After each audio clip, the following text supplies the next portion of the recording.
दोस्तों, हर साल हजारों स्टार्टअप सामने आते हैं जिनमें से सिर्फ मुट्ठी भर ही चल पाते हैं और कुछ को तो खास तौर पर सोच समझकर लोगों को लूटने के लिए ही शुरू किया जाता है। आज की इस वीडियो में हम ऐसे ही टॉप 5 बिगेस्ट स्टार्टअप स्कैम्स की बात करने वाले हैं। तो चलिए बिना किसी देरी के शुरू करते हैं आज का ये वीडियो। Number 5, NS8 Adam रोगस। दोस्तों, NS8 ने खुद लोगों के सामने एक फ्रॉड प्रिवेंशन और डिटेक्शन प्लेटफॉर्म के रूप में पेश किया था, लेकिन बाद में ये खुद ही बहुत बड़े फ्रॉड निकले। एडम रोगस, जो कि कंपनी के सीईओ और को फाउंडर थे, उन्होंने इस फ्रॉड को अंजाम दिया। इन्वेस्टर से अधिक इन्वेस्टमेंट प्राप्त करने के लिए रोगस ने फाइनेंशियल डॉक्यूमेंट्स को नकली बना दिया ताकि ये प्रतीत हो सके कि उनकी कंपनी ने बहुत अच्छा खासा लाभ कमाया, बढ़िया मस्त प्रॉफिट में चल रही है।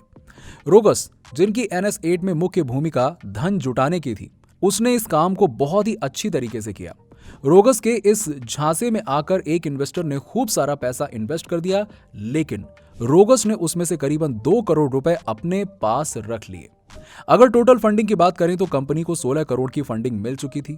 सितंबर 2020 में FBI ने SEC की मदद से रोगस पर धोखाधड़ी के आरोप लगाए, जिसके बाद रोगस को लास वेगास, नेवादा में अरेस्ट कर लिया गया था। अब बेचारा रोगस चंद पैसों के पीछे 45 साल तक की जेल का सामना कर रहा है। Number 4, light cell energy. दोस्तों, नेक्स्ट है लाइट सेल एनर्जी और उसके को फाउंडर डेनियल फोंग की ये कहानी है। ये एक ऐसा स्टार्टअप था जो दुनिया का सबसे साफ और इकोनॉमिकल एनर्जी स्टोरेज सिस्टम बनाने वाला था। डेनियल फोंग का बिजनेस कॉन्सेप्ट इतना प्रॉमिसिंग था कि Peter Thiel's founder funds, Vinod Khosla's VC firms और यहां तक कि बिल गेट्स भी इसके झांसे में आ गए थे और इन तीनों ने इसमें इन्वेस्ट भी कर दिया था। इस कंपनी की शुरुआत 2009 में हुई थी और बहुत जल्द डेनियल फोंग को लाइट सेल एनर्जी के लिए 7 करोड़ की फंडिंग भी मिल गई। अनफॉर्चुनेटली एनर्जी स्टोरेज सिस्टम तो कभी सामने आया ही नहीं, लेकिन उनकी जगह गैस स्टोरेज टैंक जरूर इस कंपनी ने बना दिए, लेकिन फिर भी कंपनी कभी भी कमर्शियल नहीं हो पाई। जब डेनियल फोंग की चोरी पकड़ी गई तो कंपनी के बाकी लोगों ने बताया कि डेनियल फोंग ने टेस्ला मॉडल S खरीद ली थी और खुद करोड़ों में सालाना सैलरी लेता था। लेकिन फिर भी यह कंपनी 2016 तक चलती रही, लेकिन 2017 में कंपनी के पास पैसा ही नहीं बचा था और ना ही इतने सालों में इन्वेस्टर्स को एनर्जी स्टोरेज सिस्टम दिखाया गया। बस इसके बाद डेनियल फोंग और उसके झूठे सपने यहीं खत्म हो गए। Number 3, Nikola Trevor Milton. अगर एलॉन मस्क के बाद किसी ने कुछ बड़ा सोचा तो वो है ट्रेवर मिल्टन। ट्रेवर मिल्टन का भी एक इलेक्ट्रिक ट्रक बनाने का सपना था जो अफसोस पूरा नहीं हो सका। जी हाँ, और इसके पूरा ना होने का श्रेय भी सारा का सारा ट्रेवर मिल्टन को जाता है। ट्रेवर मिल्टन मार्केट में एक निकोला कंपनी के साथ आए, जिन्होंने 2016 से 2020 तक बहुत से प्रोडक्ट्स दुनिया के सामने रखे जो कि सिर्फ प्रोटोटाइप थे। Financial research company Hindenburg research ने इनके सभी फेक कारनामों की लिस्ट सामने रखी।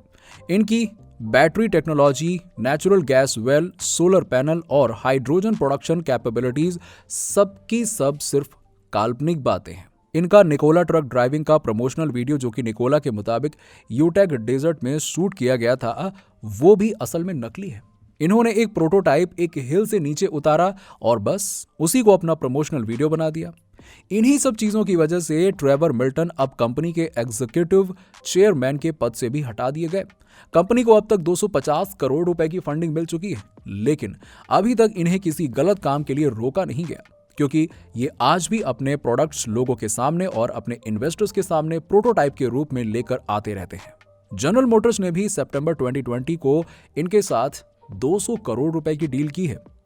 ट्रेवर मिल्टन पर ना सिर्फ फेक टेक्नोलॉजी का आरोप लगा, बल्कि 2 महिलाओं के साथ सेक्सुअल असॉल्ट एलिगेशन भी लगे हैं। Number 2, WeWork Adam Neumann. अगली है 2000 करोड़ रुपए की फंडिंग वाली वी वॉक। ये कंपनी भी निकोला की तरह आज भी चल रही है, लेकिन इसके इजराइल को फाउंडर और CEO एडम नियोमैन ने कंपनी का काफी ज्यादा पैसा खाया है। सितंबर 2019 को जब वी वॉक की पेरेंट कंपनी पब्लिक होने वाली थी और नियोमैन अपने पद से पीछे हट गए। वी वॉक की एक को-वर्किंग कंपनी है जो कि इंडिपेंडेंट और शेयर्ड ऑफिस स्पेस प्रोवाइड करती है। वी वॉक ने नियोमैन को द वी कंपनी ट्रेडमार्क लेने के लिए 60 लाख रुपए भरे थे। इसी बीच नियोमैन वी वॉक को लीज पर देने के लिए प्रॉपर्टी खरीद रहा था, जबकि कंपनी उसका किराया दे रही थी और उसे पैसे उधार दे रही थी। IPO इसी बीच जब वी वर्क का आईपीओ आने वाला था तो उसे पहले ही नियोमैन ने कैश आउट कर लिया और स्टॉक सेल्स और लोन्स की मदद से 70 करोड़ रुपए घर ले गया। ना सिर्फ नियोमैन ने अपनी कंपनी की फाइनेंशियल सिचुएशन एकदम बिगाड़ दी, बल्कि उसकी ये कंपनी प्रॉफिटेबल भी नहीं थी। 2018 में कंपनी को 190 करोड़ का घाटा हुआ और आपकी जानकारी के लिए बता दूं कि कभी इस कंपनी की वैल्यू 4700 करोड़ रुपए थी। Number 1, thrones. नंबर 1 पे है थेरॉन्स कंपनी और उसकी फाउंडर सीईओ एलिजाबेथ होम्स।